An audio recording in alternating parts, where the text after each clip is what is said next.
Alors Annick. Annick. Et moi c'est Cathy. Cathy. Alors vous êtes gilet jaune, là, vous êtes en plein rassemblement à Bercy. Oui. Et j'aimerais savoir quelles sont vos motivations pour être gilet jaune. Alors moi, ma première manifestation, c'est sauver le climat, sauver la Terre, déjà. Après, une fois que la Terre, enfin en même temps d'ailleurs, mais déjà si on n'a plus de Terre, c'est même plus la peine de continuer à se battre.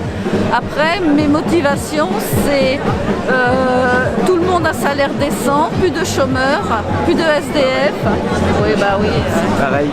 Bah, c'est la même chose, moi c'est ma première truc, c'est sauver le peuple. Concernant le RIC? Alors bien sûr le RIC c'est très important qui permet de déjà redonner le pouvoir au peuple, que tout le monde puisse donner son avis, proposer des lois, des choses qui sont importantes.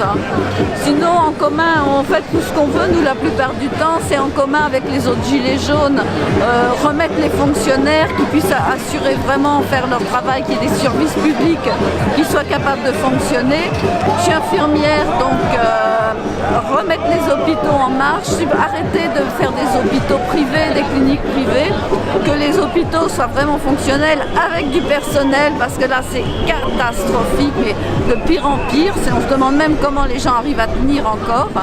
Et puis Cathy, elle travaille dans la... Moi je travaille pour l'éducation nationale et surtout en milieu handicapé et je me souviens que Macron avait dit une promesse lors des élections, c'est de donner 2 milliards pour l'handicap auprès des écoles et on les attend toujours et on n'a aucun outil, aucun moyen. On n'a rien.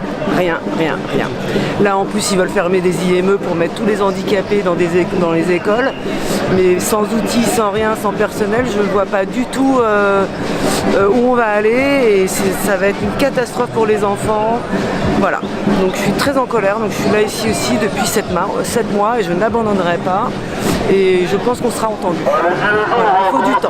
Et donc quand vous parlez d'administration, vous parlez des gens qui sont sur le terrain, vous parlez pas des gens qui sont dans les bureaux? Si, les gens, je parle aussi, les gens qui sont par exemple dans les caisses d'allocation familiale, dans la sécurité sociale, qu'est-ce qu'il y a, les retraites, mon mari est en train d'essayer de prendre sa retraite, il n'y a plus d'interlocuteurs, donc on fonctionne qu'avec un ordinateur qui bien sûr ne sait pas répondre aux questions pour lesquelles il n'est pas programmé, donc essayer de prendre un rendez-vous, c'est pratiquement pas possible, donc il y a des problèmes qu'on ne peut plus résoudre maintenant. Et concernant les hôpitaux, je crois savoir qu'il y a un manque de lits dans les services. Bah oui, bien sûr, ils ferment, alors je sais pas les chiffres en tête. Comment vous arrangez s'il y a 30 patients et 20 lits par exemple dans un service? Alors, je sais pas. Je sais que dans les urgences, ils mettent les gens dans des brancards. Ma mère a 85 ans ou 87 ans, qui a fait une double embolie pulmonaire. Elle a passé 24 heures dans le service des urgences sur un brancard. Pour quelqu'un de cet âge, c'est très pénible pour le dos. Elle est contente, le médecin s'est bien occupé d'elle. Elle dit, bon, c'était important. Mais bon, son dos, elle est restée dans un couloir. Ça veut dire quoi? Quelqu'un de 80 ans, on lui donne un bassin dans un couloir, des choses comme ça. Mais à l'époque actuelle, c'est inadmissible. J'ai même pas de mots pour le décrire, tellement c'est choquant. Ok, bah quoi qu'il en soit, vous lâchez rien? Non, on lâche rien, on continue. Vous non plus, vous non plus, suivez-nous. Bah je vous remercie. Merci. Au revoir. Au revoir.